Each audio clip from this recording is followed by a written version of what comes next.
One more, Doc. Well, here's another long one. Apparently it's afternoon where this gentleman is. He says, good afternoon. I have a question for the doc in regard to eczema stain. People also know it as, what's eczema stain? He says it's suicide inhibitor. Right. It'll come to me in a second. It starts with an A. The way I understand it, eczema stain is a suicide inhibitor, meaning it deactivates the aromatase enzyme. Would this in turn force the body to produce more aromatase enzymes than it would usually have?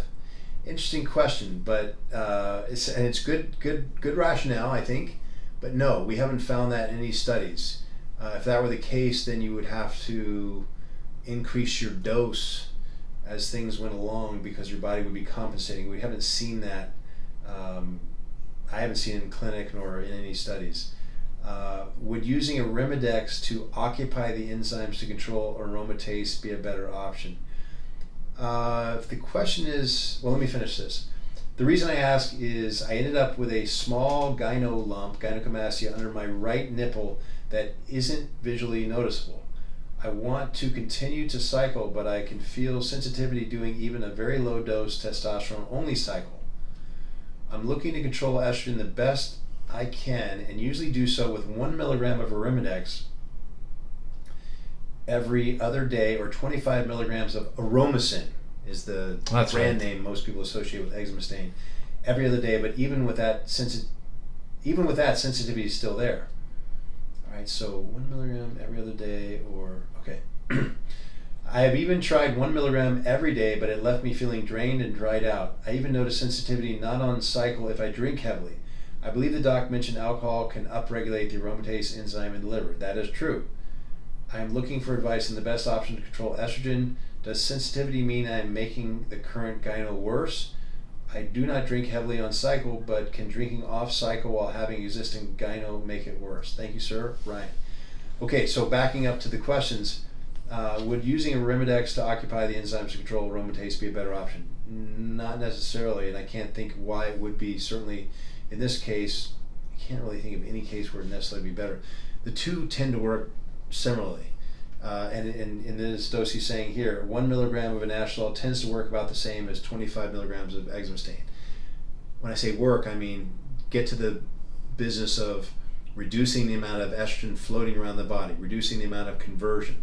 The mechanism by which it happens, whether it's a suicide inhibitor, meaning it permanently deactivates the aromatase enzyme or only temporarily blocks it long enough, really doesn't matter. The effect is the same. Okay, so I wouldn't get caught up in that. I would use whatever's the cheaper of the two for you, and certainly if you notice a difference between the two in terms of some drug interaction, then obviously you make that decision. But all other things held the same, either or is fine.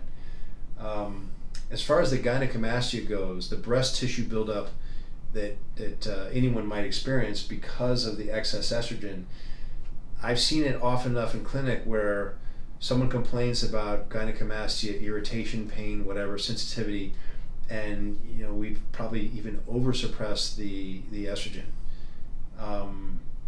If you've got extant gynecomastia, sometimes even just a little bit of estrogen floating around will irritate it, especially if you're rolling your jujitsu,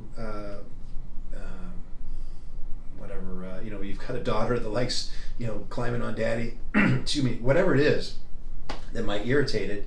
Once you have the gynecomastia there, it can be irritated by just about anything.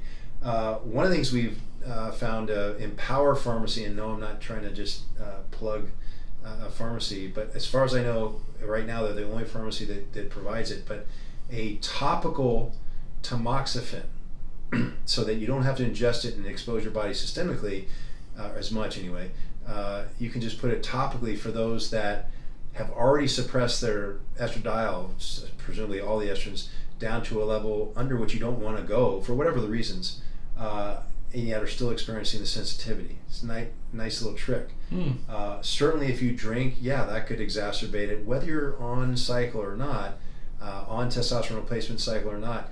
If you're dealing with something that can convert to estrogen, then if you drink while that's going on, whether it's endogenous production of testosterone, exogenous production or exogenous testosterone, or a anabolic steroid that can convert, you're gonna hasten that conversion. Typically, when you drink, let's see. So the best option is, again, whatever. Well, we address that. Whatever works best for you in terms of price, as long as all other options or all other considerations are the same. The sensitivity doesn't necessarily mean the gynecomastia is getting worse. It's just being irritated. Yeah. If it's not noticeable cosmetic, I think I've said this before. If it feels like a pea when you palpate it, it's probably at least a marble. Yep. You know, and if it's a marble when you palpate it, it's probably a golf ball. Once you get in there and cut it open, there's probably a lot of fat around it, as well as just breast tissue. I do not drink heavily on cycle, but can drinking off cycle make it worse? Absolutely. Again, for the reasons I explained, because you're still activating or upregulating the aromatase enzyme. I think that susses that question. Yeah. He's really concerned about the drinking. I think. I can't speak. I'm part Basque, part Scotch, Irish. You drink, Doc? Sometimes. I don't drink anymore, but I don't drink any less either. All right, thanks, Doc.